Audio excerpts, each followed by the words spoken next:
कानपुर के कर्नलगंज में 5 अगस्त को मिले शव की शिनाख्त में पुलिस और परिजन दोनों धोखा खा गए। जिसे दफनाने का दावा किया गया वो शुक्रवार देर रात घर लौट आया। जब परिजनों और पुलिस ने उसे देखा तो उनके होश उड़ गए। पुलिस अब उससे पूछताछ कर रही है। मूल रूप से चमनगंज निवासी अहमद हसन 39 शकेरी के ओमपुरवा स्थित आजाद पार्क के पास अपने दूसरे मकान में पत्नी नगमा और 2 बच्चे के साथ रहते हैं। वह एसी रिपेयरिंग का काम करते हैं। 2 अगस्त को घर से झगड़कर घर से निकल गए थे। दूसरे दिन चकेरी थाने में उनकी गुमशुदगी दर्ज कराई गई थी। 5 अगस्त को यतीम खाना के पास एक लावारिस शव पाए जाने की सूचना मिली। परिवार के लोग पहुंचे और उसकी अहमद के रूप में पहचान की। पोस्टमार्टम के बाद उसे कब्रिस्तान में दफना दिया गया। वहीं शुक्रवार को अहमद अपने आप घर लौट आए तो सभी दंग रह गए। परिवार के लोग उन्हें चकेरी थाने लेकर पहुंचे, जहां उसे परिजनों के सुपुर्द कर दिया गया। फिलहाल अब पुलिस के लिए ये जांच का विषय है कि जो शव दफनाया गया वो किसका है और उसकी किसने हत्या की थी। नगमा सर, कोई ऐसी बात नहीं थी, छोटी सी बात हुई थी। मोबाइल के लिए मतलब चार्जिंग ख़त्म हो जाती है बच्चों की जैसे, तो उस पर थोड़ी बहुत हुई थी।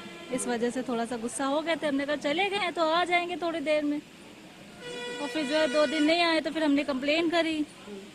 कंप्लेन के बाद बॉडी मिल गई एकदम से। तो सर जब भी लोग देखने का तो यही हुआ कि यही है, और सर हम पहचान नहीं पा रहे थे। तो बॉडी मिल रही थी उनपे काफी, फेस मिल रहा था काफ़ी उनका। तो आपने मान लिया उम्र का? नहीं मतलब हम तो जब भी पूछा गया तब मैंने कहा कि मैच नहीं हो रहे थे, नेकर भी मतलब सेम नहीं थी, और जो है एक बार चेक कर लो। कितने शनाख्त की थी उसकी? सर भाइयों ने की थी उनके। क्या बताया उन लोगों ने? कह रहे अहमद ही हैं। अब क्या लगा, अब जब वो वापस आ गए, क्या कहीं कैसे वापस आ गए, पूरी बात बताइए। अब वापस कैसे आ गए? वापस सर वो कहीं कर रहे थे काम हम, अब एकदम से वापस आए हैं तो आए गए तो ठीक है। लगा कि जिंदा है? जिंदा है, अल्लाह का शुक्र, बिल्कुल ठीक है और खुश है, सब खुश है। क्या नाम है आपका? मेरा नाम अहमद हसन है। अहमद, क्या पूरी घटना है, कैसे घर में झगड़ा हुआ था, कैसे वापस आए, पूरी बात? सुबह घर में झगड़ा हुआ पत्नी के साथ, दिन भर मैं घर में ही रहा, लेकिन शाम को फिर थोड़ी सी बहसम बहसा हुई, और बहसम बहसा के बाद मैं घर में बिना लड़ाई झगड़ा किए निकल गया। चलते चलते मैं सरसौल पहुंचा, वहाँ पे बैठ के थक के बिल्कुल बैठ गया। फिर मेरी हिम्मत नहीं थी मैं आगे जा सकूँ। वहाँ करीब 2-3 घंटे बैठा रहा। फिर हमें एक सज्जन मिले, राजू यादव, जो अपने किसी काम से ससुराल जा रहे थे। उन्होंने हमको आसरा दिया कि जो भी हुआ या तो घर चले जाओ या हमारे साथ चलो, हमारे ससुराल हम जा रहे हैं, वहाँ तुमको हम काम पे लगवा देंगे, जब तक मर्जी आए काम करना, जब मर्जी आए अपने घर चले आना। मैं उनके साथ उनके साड़ू के घर चला गया, वहाँ पे रहा 3 दिन। पानम स्टील फैक्ट्री में काम किया, और उसके बाद चौथे दिन काम नहीं था तो दिन सुबह से मेरा दिल घबरा रहा था। फिर उन लोग ने भी बोला कि चाहो तो घर चले जाओ और चाहो तो यहीं बने रहो। हमने कहा नहीं, मेरा दिल घबरा रहा, मैं जाऊँगा। तो उन्होंने हमको 500 रुपये, जो मेरी दिहाड़ी बन रही थी, उन्होंने हमको 500 रुपये दिए और ट्रक में बैठा दिया। शाम को करीब 7 बजे मैं यहाँ ही रामा देवी उतरा हूँ। यहाँ से उतर के फिर मैं ई रिक्शा से ताड़ी खाना अपने घर पहुँचा। फिर वहाँ से पैदल अपने घर गया तो वहाँ ताला लगा मिला। फिर वहाँ के लोगों ने हमें पहचान लिया कि हम तो अहमद हैं। उन्होंने कहा तुम कहाँ थे?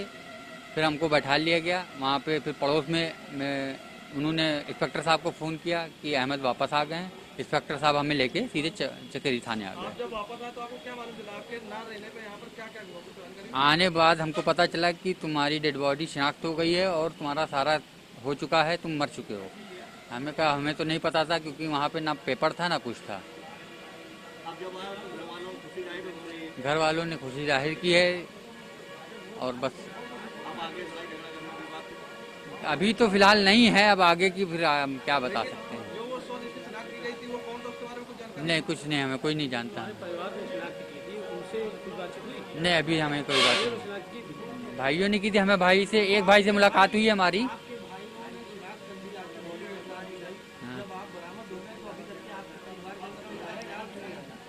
अभी तक हमसे कोई मिला नहीं आया। मैं मामू आए बस, और कोई नहीं है। तो तुम जिंदा हो ना? जी हाँ, बिल्कुल जिंदा है।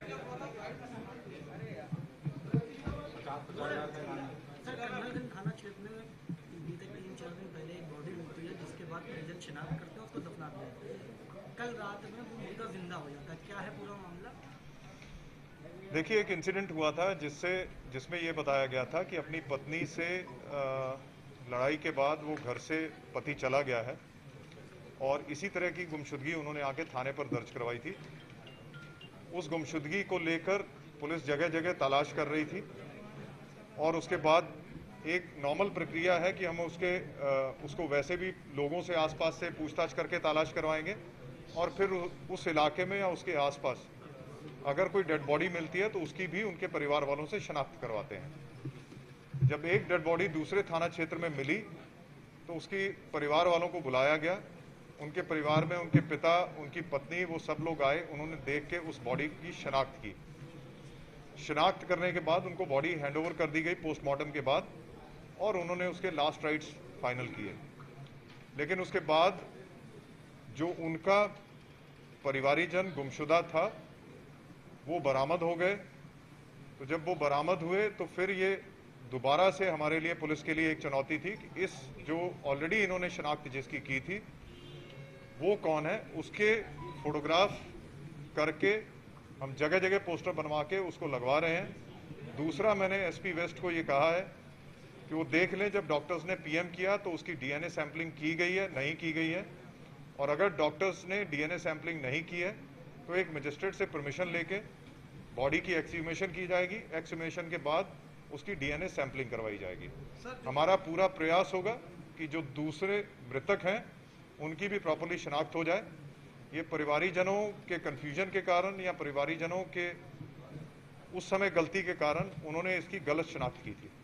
सर, जो 100 मिला था, देखिए, पोस्टमार्टम डिटेल्स मैं आपको बाद में डिटेल में बता दूंगा, क्योंकि उसकी दोबारा से मुझे इंजरीज देखनी पड़ेगी, सारी चीजें देखनी पड़ेगी, और अगर उसमें इंजरीज होंगी तो उसमें डेफिनेटली एक अज्ञात मर्डर का मुकदमा हम अपनी तरफ से लिखवाएंगे, क्योंकि उसकी अभी शनाख्त नहीं हुई है और उसका लगातार शनाख्त करने का हम गहन प्रयास करेंगे।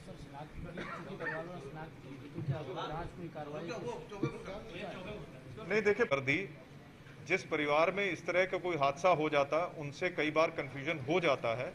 परिवार वालों के खिलाफ हम कोई जांच नहीं करेंगे, क्योंकि वो तो अपने परिजन को ढूंढने के लिए उतावले थे और उनको जब बॉडी दिखाई गई उनको लगा कि ऐसी ये उन्हीं के परिवार की बॉडी है। तो इस कंफ्यूजन